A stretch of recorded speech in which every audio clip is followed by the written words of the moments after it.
श्रीरामपूर तालुक्यातील माळवाडगावमध्ये रात्री 3 HP शेजारी असलेल्या 2 शेततळ्यावरील दोनही पाणबुडी चोरीला गेल्या आहेत। हा प्रकार साधारण मध्यरात्रीच्या वेळी घडला असावा अशी माहिती शेतकरी विजय असणे यांनी दिली आहे। चोरी करणाऱ्यानं स्टार्टरपासून मीटरपर्यंतची केबल सहित मोटरचा पाईप कापून दोन्ही पाणबुडी मोटार घेऊन चोरटे मोटरसायकलवर पसार झाले। सदर घटना खानापूर रोडलगत विजय सीताराम असणे व रमाकांत सीताराम असणे यांच्या मालकीच्या गट नंबर 120 मध्ये घडली असून शेततळ्याच्या शेजारीच खोडवा ऊसाचं पीक आहे आणि त्याच पिकातून चोरट्यांनी मोटरसायकलवरून पाणबुडी मोटार घेऊन गेले। तसेच या रात्री बबन गणपत असणे यांच्या मालकीच्या गट नंबर 97 मध्ये असलेल्या विहिरीतून 5 HP इलेक्ट्रॉनिक मोटार चोरीला गेली आहे। अंदाजे 7 ते 8 दिवसांपूर्वी माळवाडगाव भामाठाण शिवेजवळून पिंपळे या शेतकऱ्याची एक इलेक्ट्रॉनिक पाणबुडी मोटार चोरी गेली होती।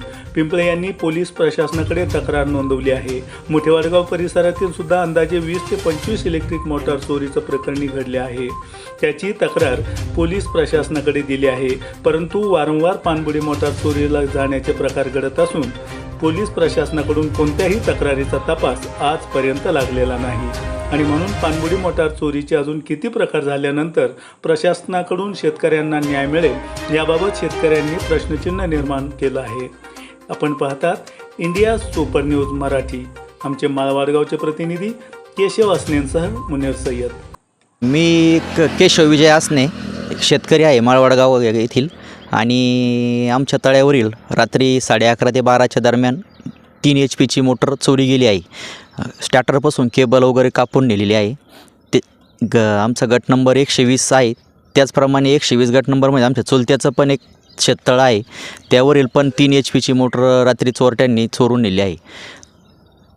तर या दोन्ही मोटरी रात्री 11:30 ते 12च्या दरम्यान मोटरसायकलवरून त्यांनी टाकून नेलेले म्हणजे आम्हाला लक्षात आले आहे, कारण आमचा तो स्प्रिंकलरचा ठिबकचा एक पाईप होता, त्याच्यावरून त्यांनी मोटरी घातल्या, तो पाईप पण फोडला आणि प्रशासनाने आम्हाला लवकरात लवकर तात्काळ चोरट्यांचा शोध लावून आमचं नुकसान भरपाई कशी भेटेल याकडे लक्ष द्यावे। त्याचप्रमाणे इतर शेतकऱ्यांनी थोडं सतर्क राहावे। सदरील आमच्या मोठेवाडगाव या गावातूनही सरासरी 15 ते 20 दिवसापूर्वी 20 ते 25 मोटरी अंदाजे चोरी गेलेल्या आहेत। त्याच्याही तक्रारी लोकांनी दिलेल्या आहेत, पण आजपर्यंत त्याचाही कुठलाही प्रकारचा काही सुगावा लागलेला नाही आहे। असे कितीक शेतकऱ्यांना आपले नुकसान सहन करावे लागेल इथून पुढं, याचं लवकरात लवकर प्रशासनाने याचा काहीतरी शोध लावावा आणि होणारे जे काही नुकसान आहे शेतकऱ्याचं हे टाळता येईल याकडे लक्ष द्यावे, एवढीच इच्छा आहे।